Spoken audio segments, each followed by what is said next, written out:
एक नरबली के दौरान बच्ची का जान लिया गया। मुख्य रूप से 3 मेन अक्यूज्ड अभी तक सामने आए हैं।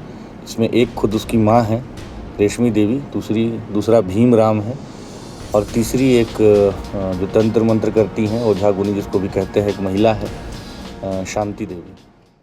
पूत कपूत सुने हैं पर ना माता सुनी कुमाता। इस वाक्य को आपने तो जरूर सुना होगा। इस वाक्य का मतलब है कि पुत्र बुरा हो सकता है लेकिन माता कभी बुरी या निर्मम नहीं होती। लेकिन हजारीबाग हत्याकांड मामले में जो खुलासा हुआ वो रिश्तों को शर्मसार और सभी को हैरान कर देने वाला है। कहते हैं कि एक बच्चे के लिए उसका सबसे सुरक्षित जगह उसके माँ के आंचल होते हैं, लेकिन क्या हो जब वही माँ के अपने आंचल ही बच्चे का गला घोट दी।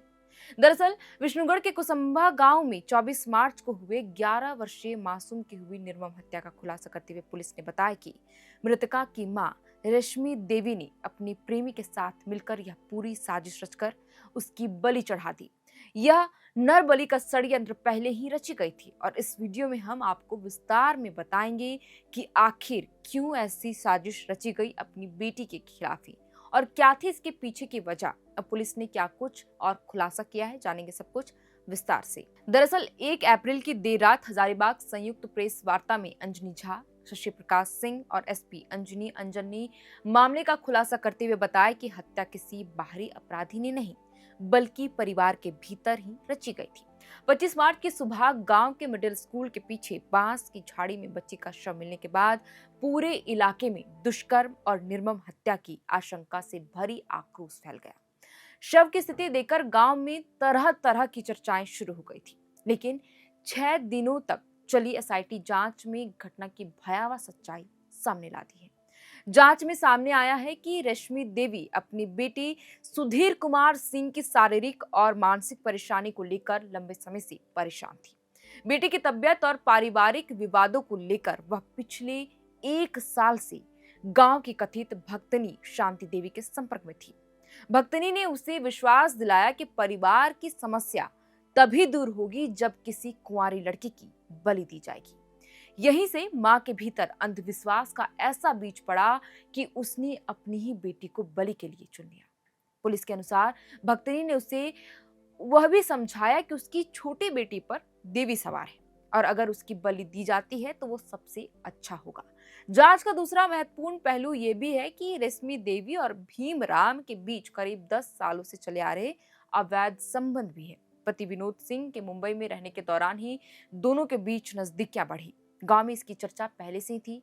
यही संबंध धीरे धीरे हत्या की साजिश का हिस्सा बन गया। 24 मार्च की रात यानी रामनवमी की अष्टमी के मौके पर रश्मि देवी अपने बच्चों के साथ मंगला जुलूस में शामिल हुई। 24 मार्च की रात लगभग 9:30 बजे वह अपनी बेटी को लेकर भीमराम के साथ शांति देवी के घर पहुंचती है। वहां मनसा मंदिर में पूजा शुरू हुई। बच्ची के माथे पर सिंदूर लगाया गया, आंखों में काजल लगाया गया और इलायची प्रसाद के रूप में उसे खिलाया गया। इसके बाद तीनों बच्ची को गांव के बांसबाड़ी ले गए जहां पहले से सफेद प्लास्टिक बिछाया गया था। पुलिस के मुताबिक भक्तनी ने मंत्र पढ़ते हुए कहा कि देवता को कुंवारी लड़की का रक्त चाहिए, इसीलिए इस दौरान भीमराम ने बच्ची का गला दबाया और जब वह छटपटाने लगी तो मां ने खुद उसके दोनों पैर पकड़ लिए। हत्या के बाद भी मासूम से क्रूरता जारी रही। पुलिस के मुताबिक घटना को दुष्कर्म जैसा दिखाने के लिए बांस की कोयलिंग स्टिक का इस्तेमाल किया गया। बाद में पत्थर से सिर पर वार किया गया और रक्त निकाला गया और उसी रक्त से कथित तांत्रिक अनुष्ठान किया गया।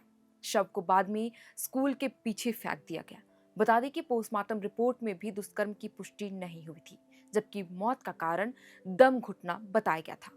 हालांकि इस मामले में गिरफ्तार 45 वर्षीय भीमराम, 35 वर्षीय रश्मि देवी और 55 वर्षीय शांति देवी पर बीएनएस की धारा 103, 1, 65, 2 और पोक्सो एक्ट के तहत कार्रवाई की जा रही है। बता दें कि इस मामले पर झारखंड हाईकोर्ट ने सोमवार को स्वतः संज्ञान लिया था। कोर्ट ने राज्य के गृह सचिव, डीजीपी और हजारीबाग के एसपी को इस मामले में जवाब देने के लिए नोटिस जारी किया था। अदालत के निर्देश पर ही हजारीबाग के एसपी अंजनी अंजन ने वर्चुअली पेश हुए थे उस दौरान और अदालत ने एसपी से सवाल किया था कि एफआईआर दर्ज करने के 5 दिन बाद भी आरोपी को गिरफ्तार क्यों नहीं किया गया। जिसके बाद बुधवार देर रात पुलिस ने मीडिया के सामने वारदात का खुलासा किया और तीनों आरोपियों को हिरासत में ले लिया गया है। आपको बता दें कि अंधविश्वास के नाम पर इस तरह मासूम बच्चियों की बलि देना ये कोई पहली घटना नहीं है। आज भी अंधविश्वास की आड़ में लोग ऐसे जघन्य अपराध को अंजाम दे रहे हैं या दे चुके हैं।